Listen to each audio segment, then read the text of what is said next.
It's good day to brew, baby. What is up, YouTube? It's your boy, Millsy. Back with Hometown Commander, back for another episode of Millsy Brews, the show where I brew a version 1.0 decklist of the commanders in front of us in my quest to brew the magic world. You know the motto, baby. It's ABB, always be brewing, and that's what we're back to do today. The decklist is going to be down in the description for you below. As well as I'd really appreciate if you could interact with the video, like, comment, subscribe, do all that YouTube stuff. I'd really appreciate it. But today, to finish up Absent Week, I thought it'd be fun to kind of preview what we're going to do next week. Next week's going to be all about dragons, and I thought, why not try to make some sort of Abs and Dragons deck? Of course, not a common combination for dragons, right?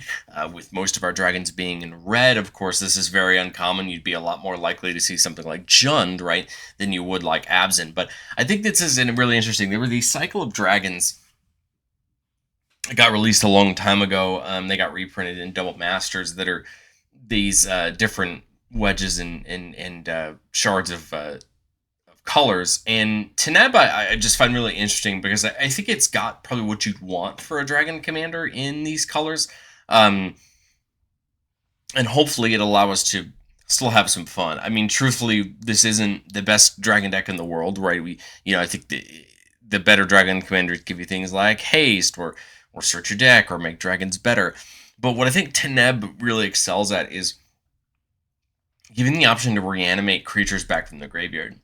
The pretty fun part about Teneb isn't just that we can get our own dragons back.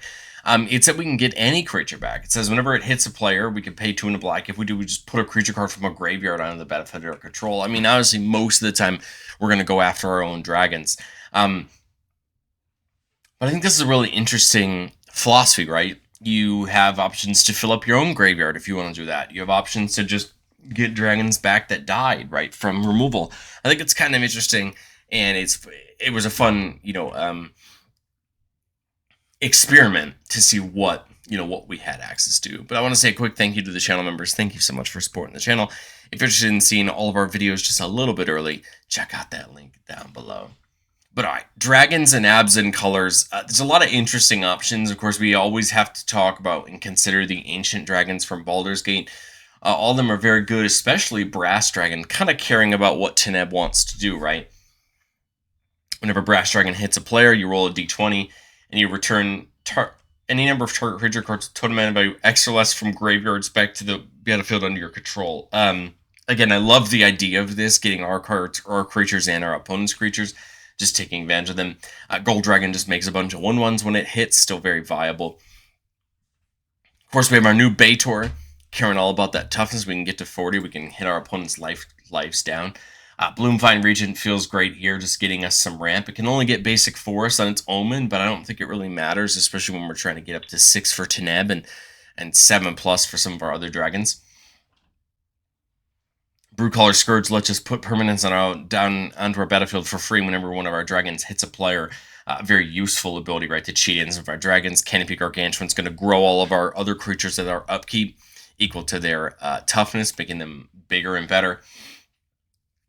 We're playing our pair of Dramokas, Dragon Lord Dramoka, stopping opponents from casting spells on our turn. Dramoka the Eternal, buffing all of our creatures whenever a dragon attacks, right? Giving that bolster 2 out, growing our smallest creatures up first. Ebon Death is a really fun example of a dragon that we could play out of our graveyard, which is kind of cool. We can just do it as long as a creature died this turn, except it. So you either have that as an option to get it back, right, or just Teneb's ability. Guardian Scalelord gives us a very interesting recursion ability. So you can either have it come in, when it comes in with backup 1, you can give another creature this ability to lend a turn. But whenever it attacks, we just return target non-land permanent with mana value X or less back to the battlefield from our graveyard where X is its power. So there's some right recursion option. Of course, we got the classic and old Gnawbone, one of the better dragons in our colors and one we'll happily play. I love the new Scavenger Regent in here, being a nice one-sided board wipe on its Omen, and then just being an okay body on its other end. Sign of Draco is useful in a lot of Dragons decks. It's going to be 6 mana for us, because we're going to have at maximum 3 basic land types. But we're going to get to take advantage of Vigilance if a dragon's white, Lifelink if it's black, or Trample if it's green. So some interesting abilities just allow us to help our dragons out. Of course, we got Skittles. Skithrix is probably one of the most well-known mono black dragons for its ability to have Infect. I think that's a very interesting thing, and can help us pass some damage around. Steel Hellkite's a dragon I've always liked. It gets omitted in a lot of other big dragons lists because there's so many top dollar, high impact dragons. But the thing I like the most about Steel Hellkite is it tends to be a better hose to a lot of decks than people expect. So its bottom ability says you could pay X to destroy each non-land permanent with a mana value X whose controller was dealt damage by Steel Hellkite this turn. This is really interesting to me because if you're playing against, let's say, a lot of tokens, or someone who's playing a lot of artifacts, or someone who's playing, a lot of enchantments, or something like that, if you could see a pattern of their board all being a very similar mana value, Steel Hellkite might be able to just be a nice piece of removal for you. I think most of the time this is just going to hose token decks who might not be able to block it, right? But again, go after, the clues deck, the foods decks, things like that, treasure decks, right? Force them to get rid of their permanents and leverage them to our advantage. Of course, we could take advantage of dragons because our entire deck is dragons. Things like Dragon's Horde getting a counter whenever a dragon comes in and letting us remove one of those counters to draw a card. Herald's Horde making them a little bit cheaper, giving us that chance to get an extra card in our hand. Encroaching Dragonstorm can help us ramp and fix our colors, letting us get up to 2 basic lands and put them down tapped. And then whenever a dragon comes in, it bounces back to our hand, allowing us to reuse it again. But I think where Teneb can probably take itself to the next level is by filling our own graveyard. Things like Skull Prophet can mill us a couple cards. Buried Alive can just go get a couple creatures of our choice and put them in our graveyard. Ripples of Undeath mills us 3 cards each of the start of our main phases, our first main phase, and then we could pay 3 life and 1 mana to get one of the cards that was milled back if we accidentally mill something we really want. But this will be a nice way to fill up our graveyard, right, for Teneb's ability. You also have something like Matt Lazantley lets us draw and then discard, so we could actually discard the things we want, right, pitch the dragons we want to our graveyard.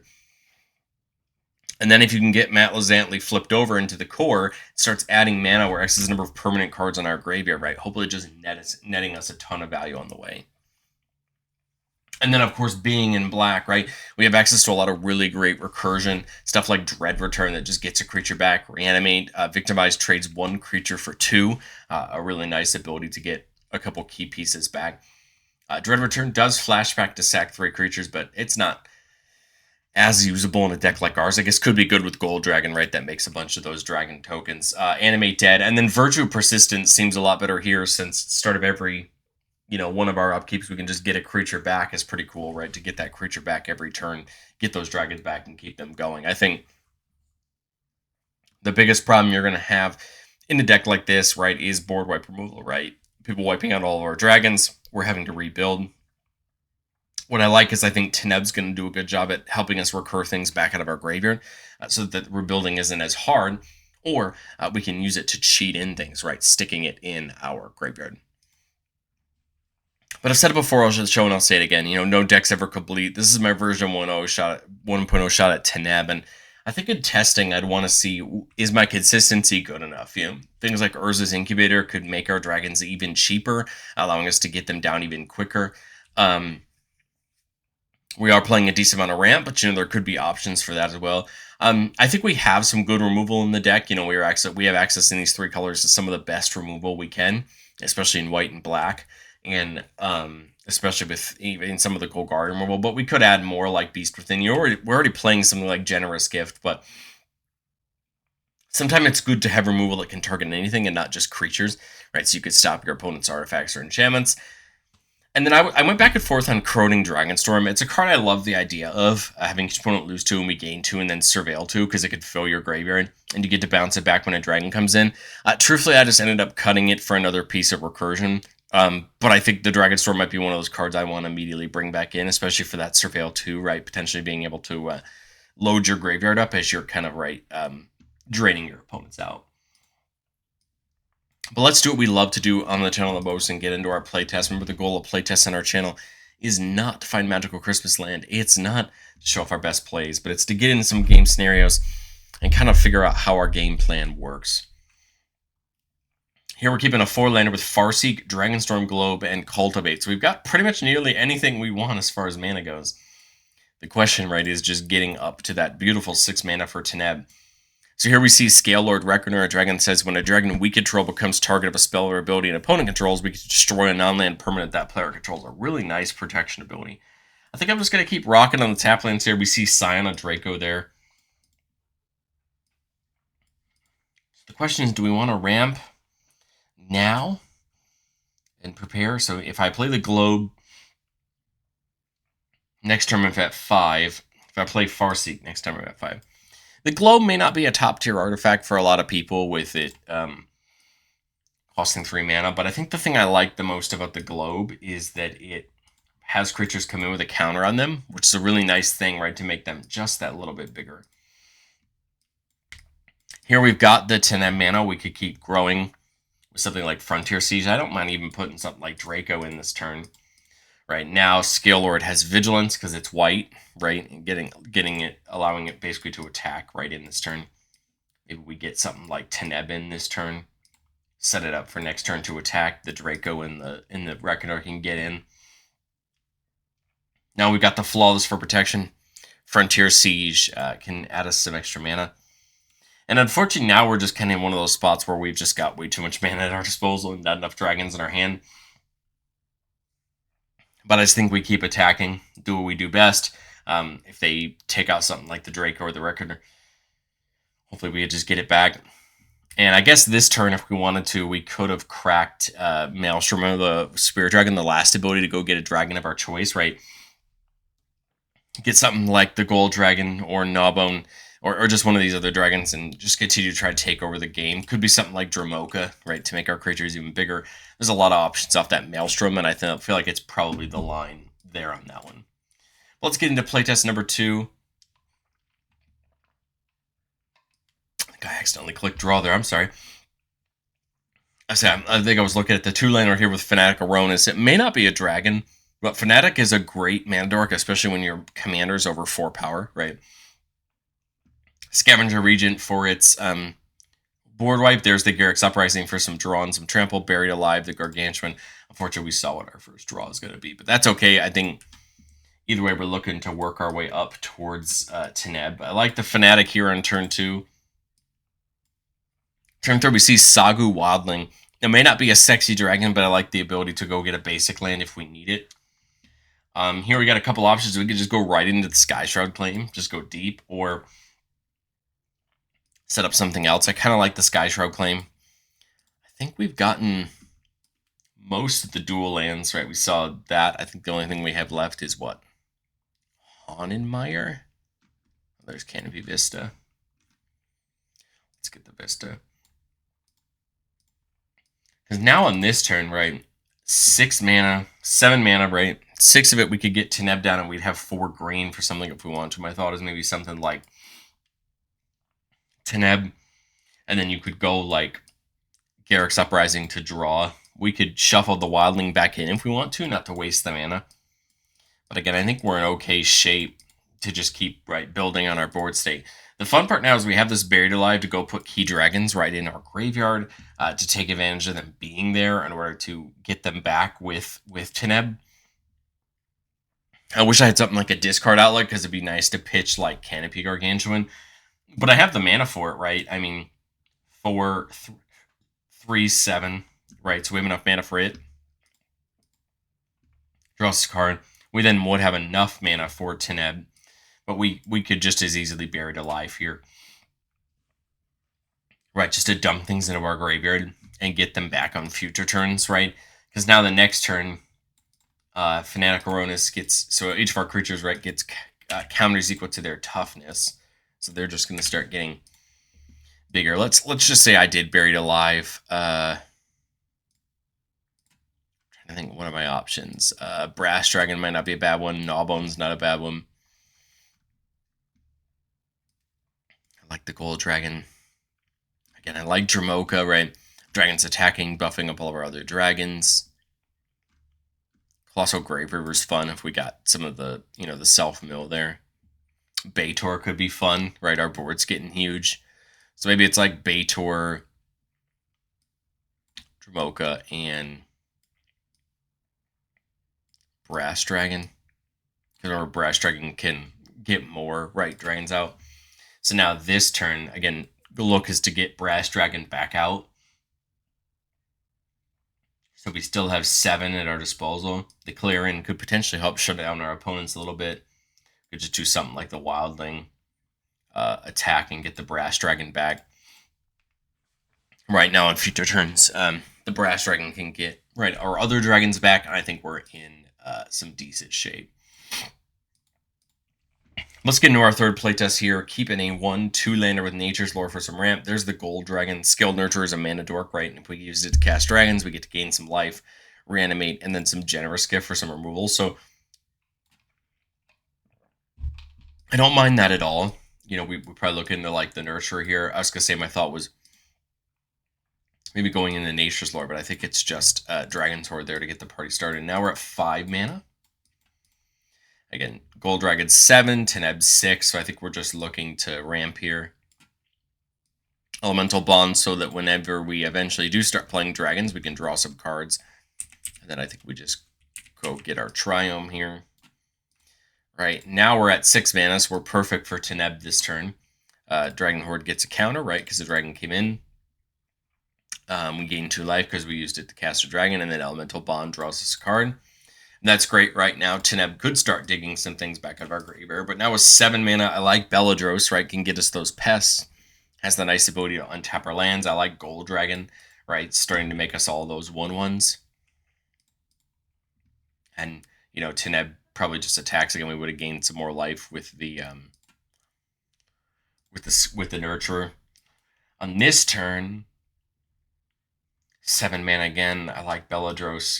We have Flawless Maneuver up, so probably just do that again, draw a card, and then just get attacking, roll that d20, make a bunch of 1/1s, right, with the Brass Dragon, so we see 7. And that's okay, because then it's just more dragons for us to have. Beledros is making a pest every turn, and we can pay life to untap all of our lands. Again, we're in good space, here. Maybe during our turn, we take a counter off of Dragon's Horde to draw, just to dig for some more things. But, 9 mana, we got plenty of mana to deal with. I think we just keep attacking, right? Hope we can, draw some more dragons on a future turn. But if somebody removes something, we can always deluge if we want to, hurt our opponent's boards. We might lose the fairy dragons in the process, but, could be a nice one-sided board wipe, choosing 2 or 3, we might lose the Nurturer, but we would really impact the board state and just still be ahead on our flyers. And then if anybody removes either of our dragons, we can get them back with Teneb. Again, we're targeting bracket 3, especially the lower end of bracket 3. So we're not going to expect always to have these flashy, explosive, turns like you would be in a Teamer or a Jund or even a 5-color Dragons deck. So I think, it limits our expectations, right? But let's get into one more playtest. Keeping a 3-lander with that Rampant Growth, Skilled Nurturer. There's the Frontier Siege for the ramp, and then Animate Dead. So we do have a way to get a dragon back. I'll go for that Woodland Cemetery just so that way we can get the Nurturer in, right? This would lead to a turn. This would lead to a turn, 4?